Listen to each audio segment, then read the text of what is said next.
한번 같이 고백해 볼까요? 율법의 완성을 이루는 길이라는 제목을 가지고 함께 우리 말씀을 나누겠습니다.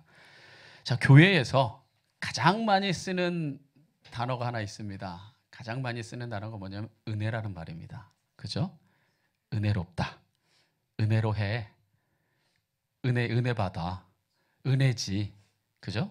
우리 보통 교회에서 가장 많이 쓰는 말이 은혜라는 말입니다. 그래서 약방에 가면 모든 한약재를 쓸 때 베이직이 되는 약초가 있어요. 이게 효능이, 그죠? 여러분 다 알잖아요. 성경은 모르는데 뭐 이런 거만 얘기하면 왜 이렇게 잘하는지 모르겠어요. 보세요. 약방에 감초다 그러면 되게 하잘것없고 뭐 별거 아닌 거라고 생각하지만 보세요. 모든 것의 기초로 들어간다는 얘기는 그만큼 필요하고 좋다는 얘기예요. 그게 없으면 한약재로서의 제 기능을 감당하지 못하니 이 한약에도 감초가, 저 한약에도 감초가. 저 같은 사람은요, 몸이 춥습니다. 그래서 굉장히 차가워요. 그래서 저는 원래 마음은 따뜻한데 표현이 잘 되지 않습니다. 악수를 하면 차가워요. 왜 이렇게 차갑습니까? 얼음장처럼. 근데 제 마음과 다르게 손발이 차가워요. 저 같은 사람은 인삼을 많이 먹어야 됩니다. 그죠? 그래서 인삼 많이 먹어야 이렇게 열이 나는데, 원래 몸이 열 받는 사람들이 있어요. 그죠? 열이 많은 사람들은요, 그거 인삼 많이 먹었다가는 심하면 죽습니다. 뭐 받아서? 열 받아서 죽어요. 열이 너무 많은데 열을 계속 먹으니까 열 받아가지고 뒷골 땡겨서 죽습니다. 그래서 열이 너무 많은 사람은 인삼 같은 거 먹으면 안 돼요. 너무 많이 먹으면 안 돼요. 뭐 약간 약재로 살짝 먹는 거야 모르겠지만 너무 많이 먹으면 오히려 몸에 해가 됩니다. 근데 감초는 어디에 들어가건 사람에게 이롭기 때문에 다 약방에는 감초를 집어넣습니다. 마찬가지로 교회에서 은혜라고 하는 건 그만큼 은혜가 필요하다는 얘기입니다. 많이 쓰인다는 얘기는. 우리가 은혜를 받아야 되는 존재이고 은혜를 나눠야 될 존재이고 은혜 안에 살아야 되는 존재인 거예요. 그래서 은혜라는 말을 많이 쓰다 보니까 마치 약방의 감초처럼 그 말이 가지고 있는 의미와 깊이에 비해서 남용되는 경우가 많습니다. 그래서 오늘 본문 말씀에요. 그런 값싼 은혜. 원래 은혜의 의미를 알면 정말 큰 얘기인데. 자, 예를 들어 부모의 은혜를 깨달았다. 이거 얼마나 귀한 일입니까? 그리고 귀한 마음이에요.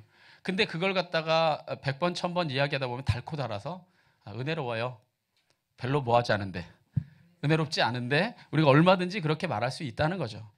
그런데 오늘 다시 한번 말씀드리자면 이 본문에서는요. 우리가 그렇게 교회 안에서 굉장히 남용하는 이 값싼 은혜에 대해서 우리의 편견을 뿌리부터 흔들어 놓고 있습니다. 보세요. 제가 예수님께서 산상수훈을 통해서 하나님의 뜻을 가르치는데 그 산상수훈의 서두에서부터 세상이 생각하고 세상이 원하는 방식의 복과는 전혀 다른 차원의 복을 말해줍니다. 그죠? 자, 세상에는 부유한 자가 복이 있는데 심령이 가난한 자가 복이 있다는 거예요. 세상에는 웃는 자가 복이 있는데 우는 자가 복이 있다는 겁니다. 그러니까 우리가 생각하는 방식과는 전혀 다른 차원의 복들을 무려 8가지에 이르기까지 8복을 가르치시고 이런 8복을 너희가 진정으로 마음에 소유한 자가 세상에서 대안이다. 그래서 우리에게 뭐라고 말합니까? 세상에? 네. 지난주에는 빛이었고 지지난주에는 소금이었죠. 그래서 너희가 세상의 소금이고 세상의 빛이다. 즉 세상의 대안이 되는 존재가 너희다라고 예수님이 말씀해 주십니다. 자, 이러한 예수님의 가르침은요. 당시에 이 유대인들에게 하나님의 말씀을 번역하고 이해해서 풀어서 가르치던 서기관들. 이 서기관들은 당시에 이 오늘날로 말하면 엘리트 신학자 목회자들입니다. 그래서 히브리어로 기록되어 있던 성경들을 또 헬라어로 아람어로 이렇게 바꿔서 사람들에게 전하고 가르치던 이 서기관들의 가르침과는 전혀 달랐어요. 예수님의 가르침이 전혀 다른 거예요. 그러니까 사람들은 예수님이 율법을 폐하고 새로운 진리를 설파하는 것인가 이렇게 생각할 수밖에 없었어요. 왜냐하면 지금 예수님이 가르치는 이 모든 심령이 가난한 자, 애통하는 자, 온유한 자 이런 개념들은 사실 구약에서 도드라지는 개념들이 아니거든요. 그러니까 예수님이 율법을 폐하고 새로운 진리를 가르치는 것인가 이렇게 의심하는 순간에 예수님이 이렇게 말하는 겁니다. 아니, 나 율법을 폐하러 온 게 아니라 뭐하러 왔다? 완성하러 온 사람이다 얘기하는 거예요. 그래서 우리가 오늘 고백했던 17절과 18절에 보면 예수님이 이렇게 말합니다. 내가 율법이나 선지자를 폐하러 온 줄로 생각하지 말아라. 나 폐하러 온 것 아니요 완전하게 하려고 왔다. 진실로 너희한테 이르노니 천지가 없어지기 전에는 즉 세상이 멸망하기 전에 율법의 1.1획도 결코 없어지지 아니하고 다 어떻게 될 거다? 이루어질 것이다 말하는 겁니다. 보세요. 천지가 없어지기 전에는 이 율법의 1.1획도 변함도 없고 이걸 다 이루리라 말씀하시는 이 예수님의 모습에서 우리는 사실 예수님 생각하면 은혜, 사랑, 그죠? 은혜와 사랑을 생각하는 우리의 그 이미지에는 굉장히 낯선 모습입니다. 왜냐하면 여러분 율법 생각하면 제일 먼저 생각나는 사람이 누구예요? 바울은 율법을 넘어 은혜를 얘기했죠. 그죠? 예. 할렐루야. 이러니까 제가 아직 가르칠 게 많은 거예요. 할렐루야. 괜찮습니다. 바리새인이라고 하는 거예요. 예. 편집점. 여기 편집 딱 자르고 바리새인. 자, 우리가 율법하면 가장 먼저 생각나는 사람이 누구예요? 그거 봐요. 여러분 다 알잖아요. 바리새인이에요. 바리새인 하면 율법의 1.1획도 다 지키려고 하는 사람들 아닙니까? 그죠? 그러니까 율법의 하나라도 보세요. 천지가 없어지기 전에 율법의 1.1획도 없어지지 않고 다 이루리라. 이 얘기는 마치 누가 이야기하는 사람처럼 들리느냐면 바리새인의 말처럼 들려요. 그런데 이걸 누가 하고 있어요? 이 말을? 예수님이 하고 있다는 거죠. 그런데 예수님이 내가 율법이나 선지자를 폐하러 온 줄로 생각하지 마라. 나 완전하게 알았다. 1점의 1획도 변하지 않고 없어지지 않고 다 이루리라라고 얘기했던 이 예수님의 말씀을 그 자리에 바리새인도 있었고 서기관도 있었을 겁니다. 들었어요? 근데 이 사람들은 이후에 예수님의 행적을 보고 엄청난 실망감과 엄청난 모욕감을 느꼈을 거예요. 왜냐하면 예수님의 이후의 삶을 보면요. 보세요. 율법을 완성하러 왔다고 얘기한다면 율법의 아주 숭고한 경지에까지 이르러서 그 말씀을 잘 지킴으로 이루는 자가 돼야 되잖아요. 대답 좀 해줘보세요. 그렇잖아요. 율법을 완성하러 왔다면 율법을 정말 숭고한 위치에까지 정말 자다가 깨도 막 뭐죠? 어떤 분은 그러더라고요. 그 어떤 목사님은 자다 깨면 예수님 나온대요. 예수님 이렇게. 여러분 자다 깨면 아씨 이거부터 나오는 거 아니에요?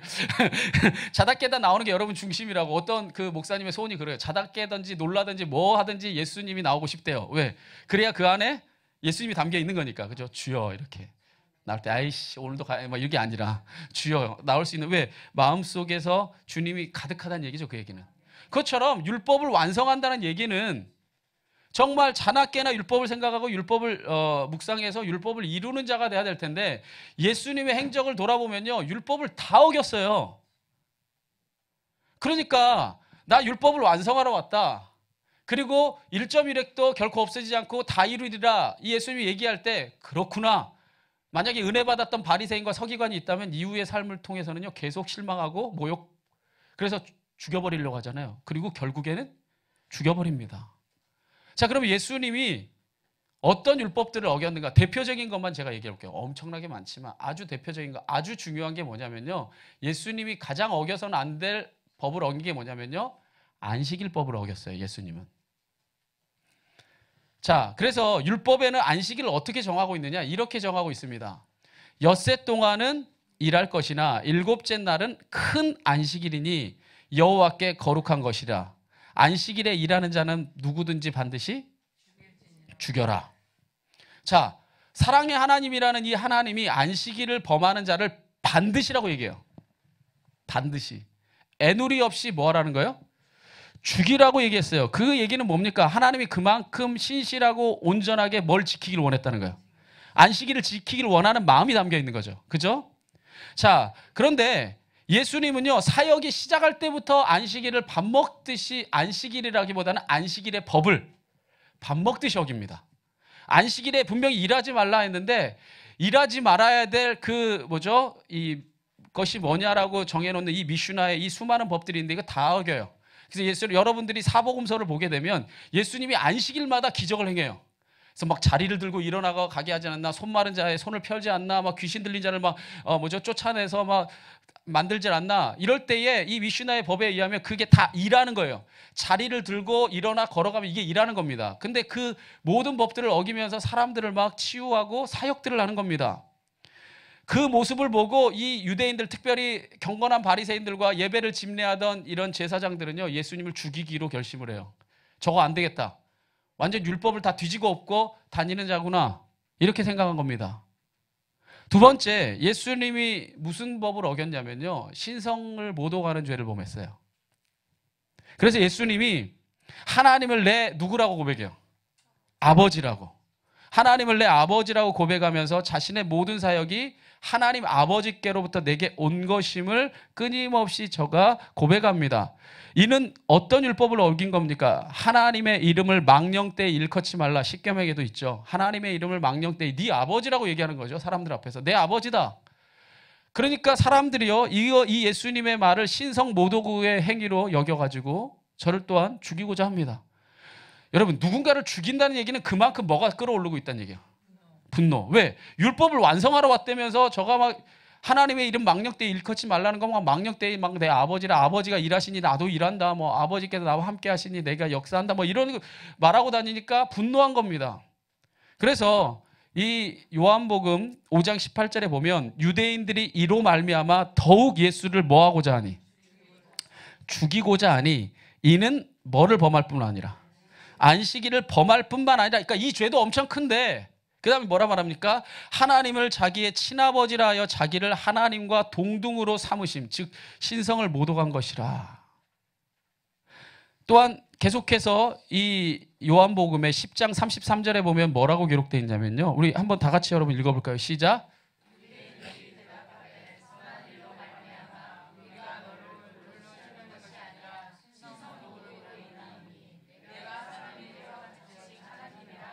보세요. 유대인들이 말하기를 내가 선한 일로 말미암아 우리가 너를 돌로 치려는 것 아니라 뭘 했다? 네가 신성을 모독했는데 내가 사람이면서 자칭 뭐라고? 하나님이라고 네가 하나님의 이름을 망령되이 일컬었다는 겁니다. 이게 분노를 불러와서 결국에 예수를 죽이고자 다짐하게 되죠. 자, 첫 번째 예수님이 뭐를 어겼어요? 제일 어겨서는 안 되는 안식일법을 어겼어요. 여러분들이 십계명을 보면 가장 도드라지게 드러나는 바로 계명 중 하나입니다. 또 하나님의 이름을 망령되이 일컫지 말라 했는데 신성을 모독하는 그러한 죄를 범함으로 율법을 어깁니다. 한 가지만 더 보자면 예수님은 또 뭐를 어겼냐면요, 성전을 모독하는 죄를 범합니다. 이 유대인들에게 성전은요 하나님 안에서 전부예요. 그러니까 유대인들이 이스라엘이 멸망한 거는 뭘로 멸망했다라고 생각하냐면요, 성전이 무너졌을 때, 예루살렘이 멸망했을 때 바로 이스라엘이 멸망했다고 생각해요. 그만큼 성전을 귀중하게 여기는데 예수님이 십자가형에서 죽음을 당할 때, 이 십자가형은 가장 극악무도한 사형 방법인데 십자가에서 죽음을 당할 때 예수님을 죽인 제목이 뭐냐? 성전 모독죄, 신성 모독죄예요. 그러니까 뭘 어긴 죄로 죽는 거예요? 율법을 어긴 죄로 바로 사람들이 죽인 겁니다. 보세요. 그 밖에도 예수님이 어긴 법을 말하자면 죄인과 세리들과 랍비이면서 저가 말씀을 가르치는 자이면서 죄인들과 함께 밥을 먹었어요. 이 죄인들과 함께 밥을 먹고 집에 거했다고 하는 것은 유대인들의 정결예법, 정결법을 어긴 겁니다. 그래서 고통당하고 피 흘리는 자를 또 뭐죠? 피 흘리는 12해 동안 몸에서 피 나오던 여인이 옷을 잡았죠. 그죠? 옷을 잡아서 그가 온전한 치유를 얻었다면 예수님은 또한 법을 어겼어요. 뭘 어겼냐? 그 또한 정결예법을 어긴 겁니다. 그래서 여러분, 선한 사마리아인의 비유에서 어떤 한 사람이 강도를 만나 피 흘려서 죽어가고 있죠. 죽어가고 있는데 가장 거룩하다고 하는 제사장이 오다가 그 모습을 보고 피해 도망갑니다. 그리고 레위인도 오다가 그 모습을 보고 죽어가는데 그 모습 보고 피해서 도망갑니다. 왜 피해서 도망갔느냐? 성경에 보면요, 이 사람들은 교회 성전에서 제사를 집례해야 되는데 피를 만지면 부정해집니다. 그래서 제사를 할 수가 없어요, 율법에. 그래서 저를 만지면 예배할 수 없기 때문에 저를 도와주지 못하고 도망가는 거죠. 즉, 이 율법에서 신성을 모독하거나 성전을 모독하거나 안식일법을 어긴다고 하는 건 아주 중요한 일이었음에도 불구하고 예수님이 그거를 밥 먹듯이 어겼고 바로 그것이 예수님을 죽이는 결정적인 이유가 됩니다. 자, 이처럼 끊임없이 이 예수님이 많은 법을 어겼어요. 특별히 예수님이 어긴 법 중에 하나는 여자를 제자로 삼았어요. 여자를 제자로 삼는다고 하는 것은 이 유대 당시 사회에서는 있을 수 없는 일입니다. 그래서 이 여인들을 때로는 이 개와 돼지만도 못하게 여겼어요. 그런 시대에 예수님이 여인을 제자로 삼았다고 하는 건 이 탈무드의 법과 유대인들의 예식들을 다 어기는 거예요. 그러니까 쉽게 말하면 이렇게 봅시다. 다 뒤집어 엎는 거예요. 아, 예수님이 뭐하러 왔다고 해놓고 율법을 완성하러 왔다고 해놓고 율법을 막 다 뒤집어 엎는 거야. 자, 그러니까 예수님께서 그런 자신을 두고 율법을 완성하러 왔다고 말씀하신 그 말씀의 진리를 우리가 이제 깨닫지 않으면 이 예수님이 말과 행동이 다른 거잖아요. 이율배반적인 거잖아요. 그렇다면 예수님이 왜 그렇게 행하셨는가? 예수님이 심지어 뭐라고까지 말했냐면요, 이렇게까지 말했어요. 그러므로 누구든지 이 계명 중에 지극히 작은 것 하나라도 버리고 또 그같이 사람을 뭐하는 자? 율법 어기라고 만약에 가르치는 자는 천국에서 지극히 작다 일컬음을 받을 것이요. 그러니까 천국에 합당하지 않다는 거예요. 누구든지 이를 행하며 가르치는 자는 천국에서 크다 일컬음을 받으리라. 그러니까 천국에 진짜 합당하고 천국에서 큰 자는 뭐냐? 율법을 뭐하며? 행하며 가르치는 자가 진짜 크다고 해놓고 예수님이 율법을 지켰다고 안 지켰다고요? 우리가 보기엔 율법을 안 지켰어요. 그게 아이러니예요. 딜레마예요. 예수님 율법을 행하며 가르치는 자가 천국에 가장 합당하고 가장 큰 자라고 해놓고 안 지켰다니. 그럼 예수님이 율법을 지키는 정도가 아니라 완성하러 왔다고 하신 이 말씀의 의미를 우리가 어떻게 이해해야 되는가? 우리가 이런 물음을 가지고, 그러니까 성경을 읽을 때 너무 막 빨리 읽겠다고 막 오늘 저녁 잘 때까지 3장 읽었대 막 읽고 자야지. 이게 아니라 어떤 의미를 깨닫기 위해서는 진심으로 깊게 그 말씀의 의미를 되새기면서 살펴보는 그런 자세가 필요합니다. 제가 이제 설교를 시작해서 여러분과 한 15분, 20분 정도 이런 메시지를 나눴는데 이러한 이제 물음을 가지고 다시 한번 예수님이 하신 말씀을 돌이켜보면 오늘 17절 말씀에 예수님이 이렇게 말했습니다. 내가 율법이나 선지자를 폐하러 온 줄로 생각하지 말라. 폐하러 온 것이 아니요 뭐하게 하려고? 완전하게 하려고 오셨다 얘기합니다. 자, 그러면 봅시다. 여기서 말하는 율법과 선지자는 무엇일까? 이 원문에 보면은 이 율법이라는 말이 무엇으로 쓰여 있냐면 바로 토라라고 쓰여 있습니다. 이 토라는 어떤 한 구절 한 구절의 이 계명이라기보다 이 토라, 여러분 성경 통독 저와 함께 해보신 분들은 아시겠지만 구약의 첫 번째 5가지 책, 창세기, 출애굽기, 레위기, 민수기, 신명기, 이 5가지 책을 모세오경이라 하는데 이 모세오경의 이름이 바로 토라입니다. 이 토라를 우리말로 번역을 할 때 율법이라 얘기하죠. 그렇기 때문에 바로 예수님이 뭐라고 얘기한 거냐면요, 내가 토라나 이렇게 얘기한 거예요. 그럼 이 토라라고 할 때는 무엇을 얘기하냐면 율법이라는 어떤 한 개념이라기보다 율법서를 얘기하는 겁니다. 바로 아까 제가 말했던 모세의 5가지 책. 그러면 그 뒤에 나온 선지자는 뭘까? 이 선지자라는 말이 프라펫. 만약에 프라펫이라고 영어로 프라펫 얘기하면 이거는 선지자입니다.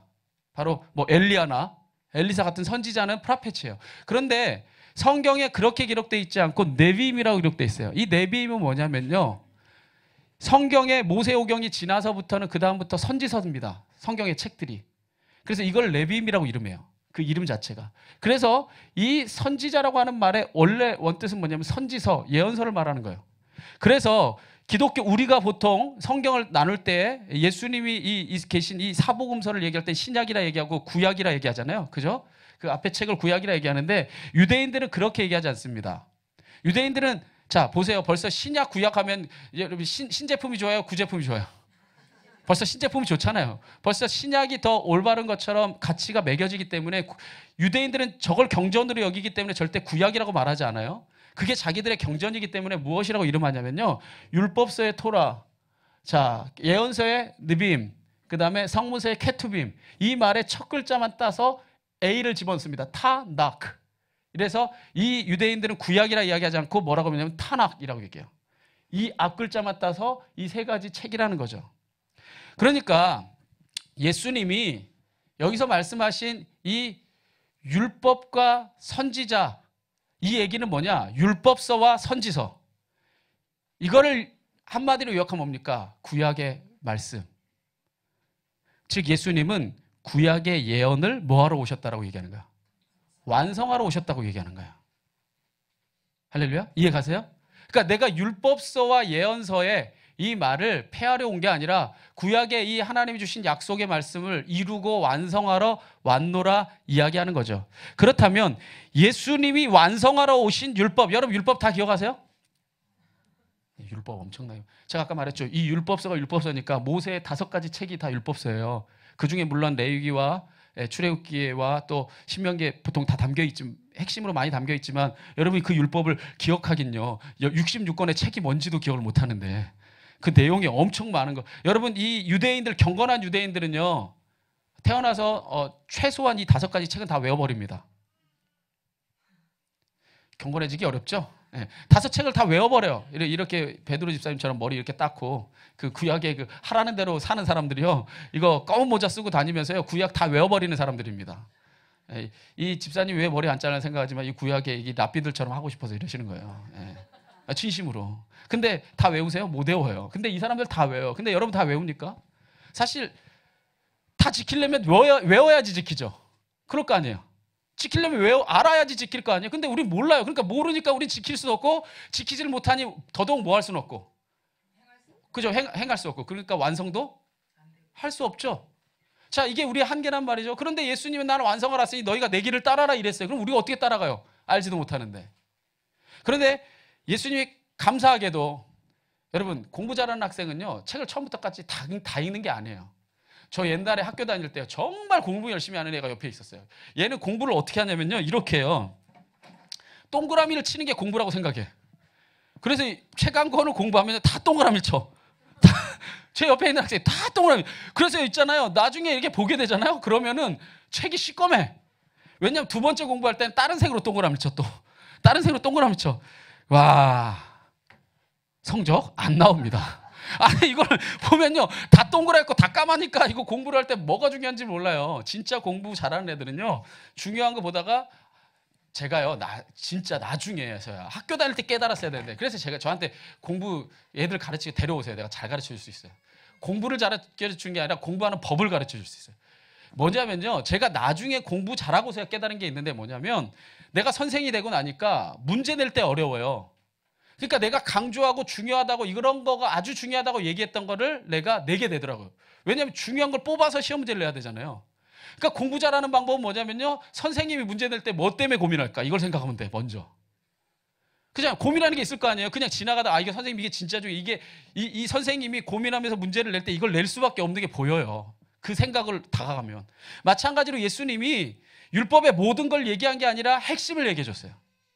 그러니까 핵심을 아는 사람이 진짜 믿음 안에서 훌륭한 사람이에요. 할렐루야. 여러분이 알까요? 모를까요? 알아요. 율법의 핵심이 뭔지 알아요. 지금 긴가민가 하는데 제가 성경 말씀 띄워주면 아하 이래요. 뭐라고 예수님이 말씀하냐면요. 이렇게 말합니다. 예수께서 이르시되 내 마음 다하고 목숨 다하고 뜻을 다하여 주 너의 하나님 사랑해라. 이것이 크고 첫째 되는 계명이요. 가장 중요한 계명이요. 둘째도 그와 같은 크기로 중요한 계명이니 내 이웃을 내 자신같이 사랑하라. 이 두 계명이 온 율법과 선지자 이 원문도 같습니다. 율법서와 선지서의 가르침이니라. 할렐루야. 그러니까 내가 율법과 선지자를 폐하러 온 게 아니라 완성하러 왔다고 하셨는데 그 율법과 선지서의 가장 핵심이 뭐냐? 바로 하나님을 사랑하는 것. 그리고 그 같은 무게로 누구를 사랑하는 것? 내 이웃, 사람을 사랑하는 것. 이것이 율법서와 선지서. 똑같은 얘기로 하죠. 율법과 선지자의 가르침이다. 강령이다. 말씀해 주고 있는 겁니다. 즉 예수님은요. 이 계명을 지키셨어요. 왜냐하면 예수님의 삶을 두고 볼 때 뭐 여러 가지를 다 얘기하면 너무 기니까 십자가를 두고 봅시다. 예수님의 그 사역의 정점인 십자가는 누굴 사랑해서 기꺼이 걸어간 길이에요? 하나님 사랑해서 간 길이에요. 내 뜻은 이 잔을 옮겨주십시오. 그러나 아버지의 뜻이라면 내가 받아들이겠습니다. 그러면 그 하나님의 뜻을 받들어서 왜 십자가 위에서 기꺼이 올라가시고 마지막 죽는 순간에 자기를 못 박은 그 수많은 사람들을 보고 저들의 죄를 용서해 주십시오. 저들은 자기들이 하는 일을 모르고 있습니다. 왜 그러셨을까요? 사람을 사랑했기 때문에 진 겁니다. 죽는 순간에도 사람을 원망한 적이 없어요. 예수님이. 진짜로 사랑했습니다. 예수님은 그 십자가를 통해 하나님 사랑과 사람 사랑의 이 온전한 율법을 이루셨습니다. 우리는요. 율법의 핵심 내용인 하나님 사랑하는 것, 사람 사랑하는 마음 잃어버릴 때 우리는 절대로 율법을 이룰 수가 없습니다. 왜냐하면 율법을 주신 하나님의 사랑을 잃어버리고, 율법을 우리에게 왜 주셨는가를 잃어버리고, 율법의 내용에만, 문자에만 매여서 그 하나님의 뜻을 깨닫지 못하면 계명은 지키되 아무것도 이루지 못하는 그러한 삶이 되고 맙니다. 하나님이 우리에게 율법을 주신 건 결국 사랑을 이루라고 준 거예요. 사랑하시기 때문에 주신 겁니다. 하나님과 사랑의 교제를 나누자고 준 거예요. 할렐루야. 안식일을 지키라는 건 하나님과 사랑의 교제를 나누자는 거예요. 그리고 하나님이 그 모든 율법을 주신 건 사람과 사람이 살아가면서 서로 미워하고 다투고 정죄하지 말고 사람과 사람이 내 자신같이 뭐 하라고?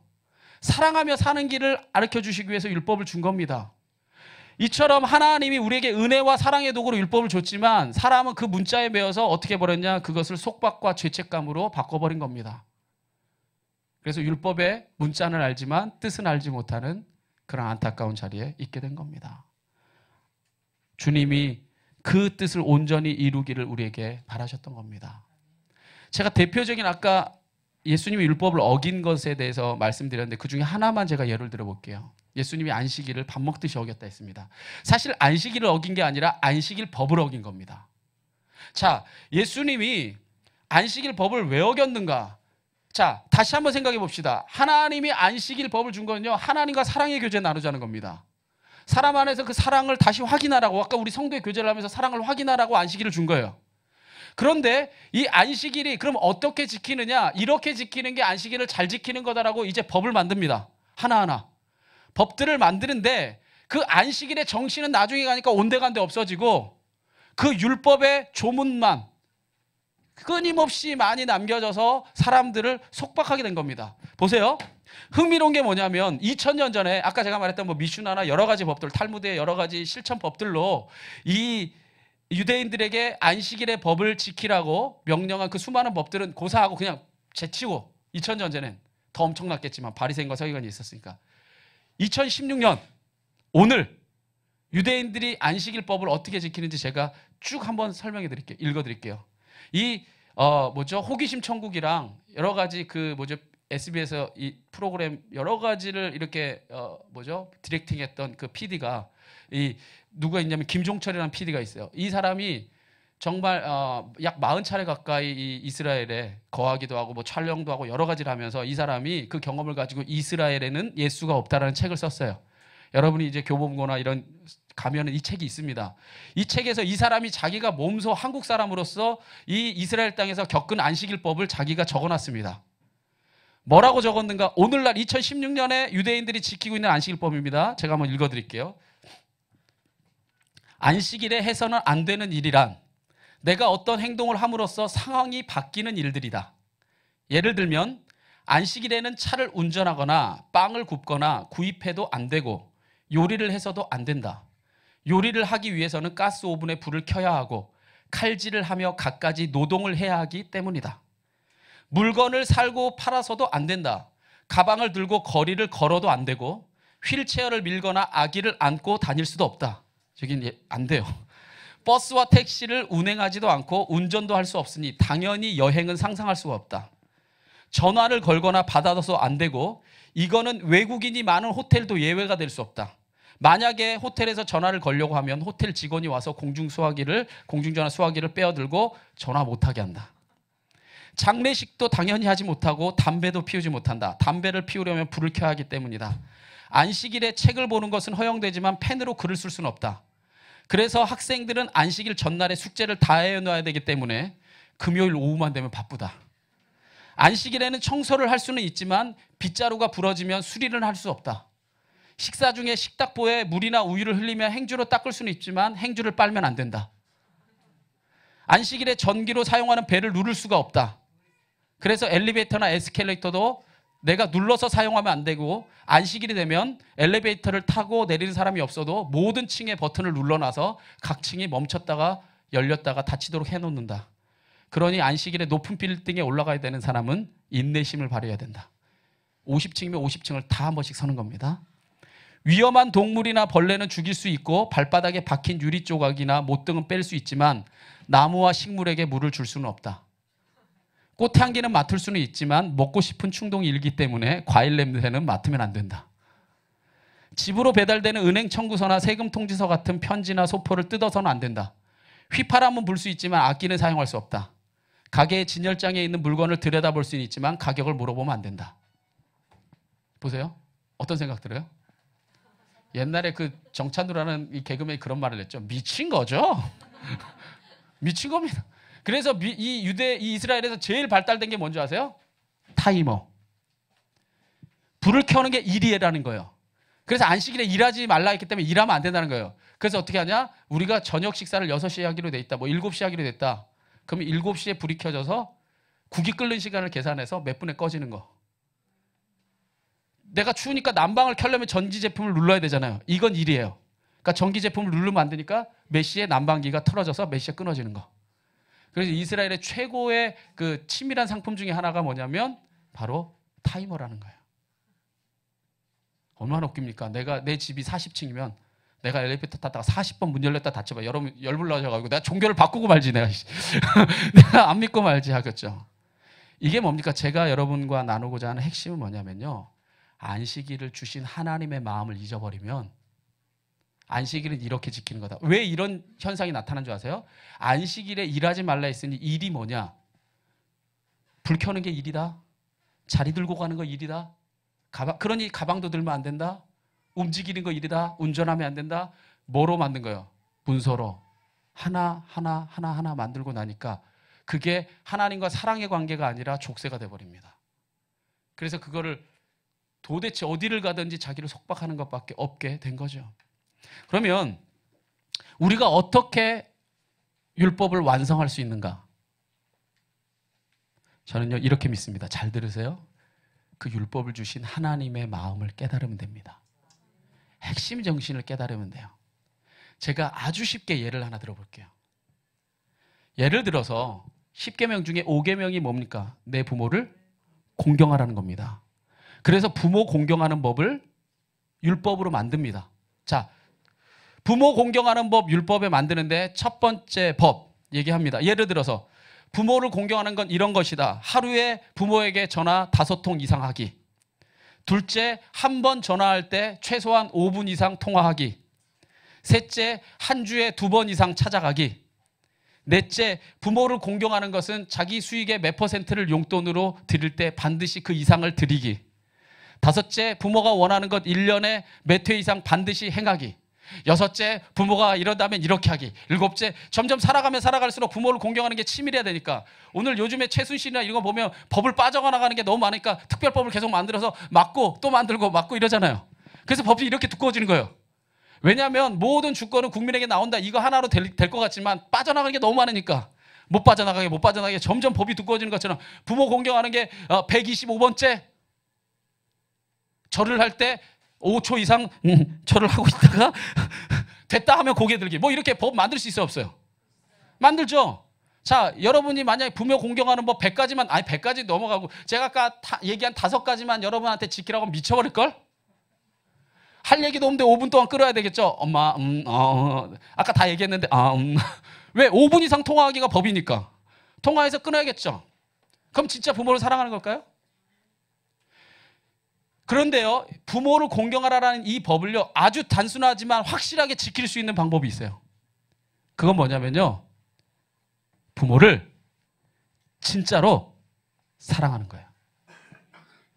정말로 사랑하는 거예요. 아니, 돌이킬 수 없을 만큼 부모가 정말 사랑을, 진짜 사랑하잖아요. 전화하지 말라고 해도 전화하고요.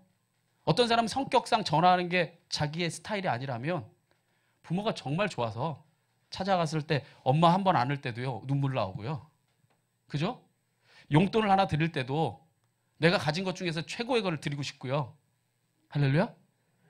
부모를 정말 사랑하면 문자가 아니라 그 문자를 넘어서는 어떤 일들까지 다 하게 돼 있어요. 할렐루야? 이게 그 법을 완성하는 법입니다. 결국 뭡니까? 그 수많은 법들은 뭐냐면요, 하나님 사랑하라고 준 거예요.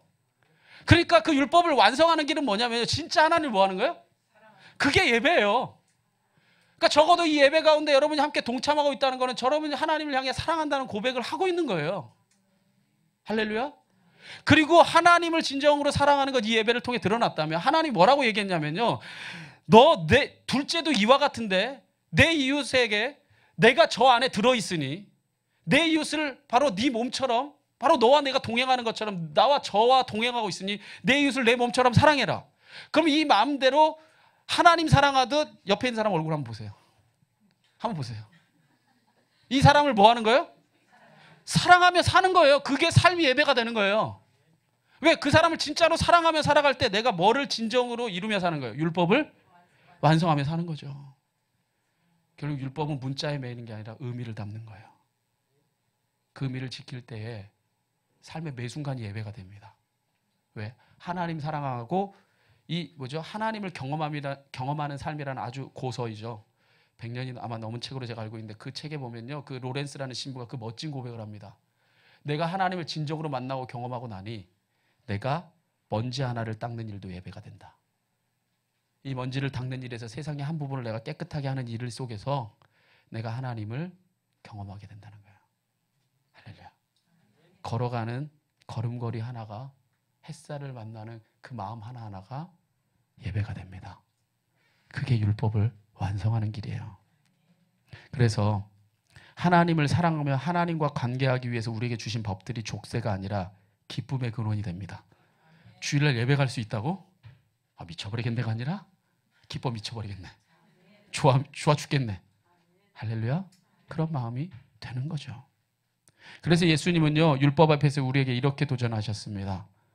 내가 너희에게 이르노니 너희 의가 서기관과 바리새인보다 더 뭐하지 못하면 낫지 못하면 결코 천국에 들어가지 못하리라.